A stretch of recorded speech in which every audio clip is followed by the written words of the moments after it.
بسم اللہ الرحمن الرحیم۔ میرے پیارے عزیز بھائیوں، آج میں آپ کو یہ بتانا چاہتا ہوں کہ نبی کریم صلی اللہ علیہ وسلم نے ہجرت کی رات ابو بکر رضی اللہ عنہ سے اونٹنی خرید کر کیوں لی تھی، جبکہ ابو بکر رضی اللہ عنہ یہ عرض کر رہے تھے، یا رسول اللہ صلی اللہ علیہ وسلم، یہ دو اونٹنیاں ہیں، میں نے ان کو ببول کے پتے کھلا کر ہجرت کے سفر کے لیے تیار کیا ہے، ان میں سے جو آپ پسند فرمائیں وہ میری طرف سے ایک حقیر ہدیہ ہے۔ اس کے باوجود نبی کریم صلی اللہ علیہ وسلم نے ابو بکر رضی اللہ عنہ سے اونٹنی خرید کر لی۔ اس کی کیا حکمت تھی میں آپ کو بتاتا ہوں۔ بڑا ہی پیارا واقعہ ہے، بڑے کمال کی بات ہے، ایک مرتبہ ضرور سماعت فرمائیں، انشاءاللہ العزیز آپ کو بہت فائدہ ہوگا۔ نبی کریم صلی اللہ علیہ وسلم نے ابو بکر رضی اللہ عنہ کے گھر جا کر ہجرت کے متعلق مشورہ کیا اور ابو بکر رضی اللہ عنہ کو ہجرت کی تیاری کا حکم دیا۔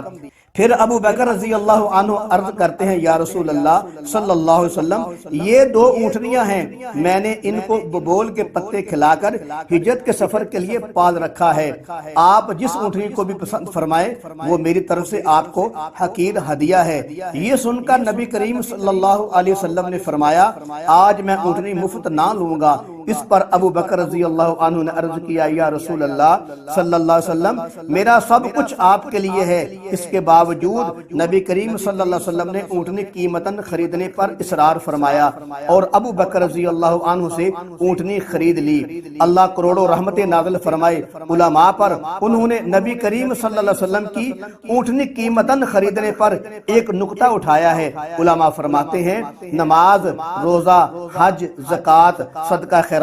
یہ ایسی عبادتیں ہیں جن کا موقع اکثر ملتا رہتا ہے، مگر ہجرت ایک ایسی عبادت ہے جس کا موقع نبی کریم صلی اللہ علیہ وسلم کو پہلی اور آخری بار مل رہا تھا۔ اس لیے اللہ کے نبی صلی اللہ علیہ وسلم چاہتے تھے کہ اللہ کی راہ میں ہجرت صرف اپنے ذاتی مال سے ہو تاکہ اللہ سے زیادہ ثواب حاصل کر سکیں۔ اب میں آپ کو نقطہ بتاتا ہوں کہ نبی کریم صلی اللہ علیہ وسلم نے جو ابو بکر رضی اللہ عنہ سے اونٹنی خرید کر لی تھی اس کی حکمت کیا تھی، توجہ فرمائیں۔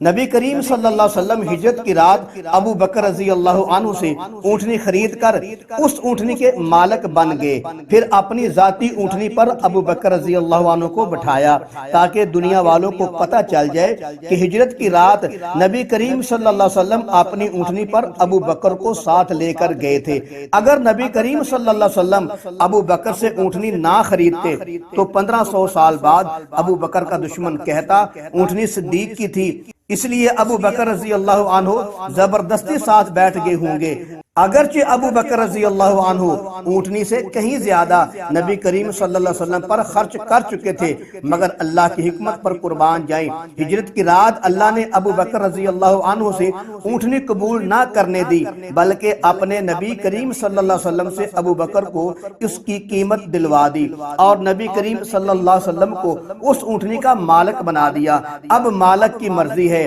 جسے چاہے گھر میں سلا دے، جسے چاہے ساتھ لے جائے۔ اب قیامت تک کے لیے یہ بات ثابت ہو گئی کہ ہجرت کی رات کے سفر میں ابو بکر رضی اللہ عنہ نبی کریم صلی اللہ علیہ وسلم کو لے کر نہیں گئے تھے، بلکہ نبی کریم صلی اللہ علیہ وسلم خود اپنی مرضی سے ابو بکر رضی اللہ عنہ کو ساتھ لے کر گئے تھے۔ اب اگر کوئی ابو بکر رضی اللہ عنہ کے ساتھ جانے پر اعتراض کرتا ہے تو وہ ابو بکر رضی اللہ عنہ پر اعتراض نہ ہوگا، بلکہ وہ نبی کریم صلی اللہ علیہ وسلم پر اعتراض ہوگا، اور جو نبی پر اعتراض کرے گا وہ جہنم میں تو جا سکتا ہے، جنت کا مہمان نہیں بن سکتا۔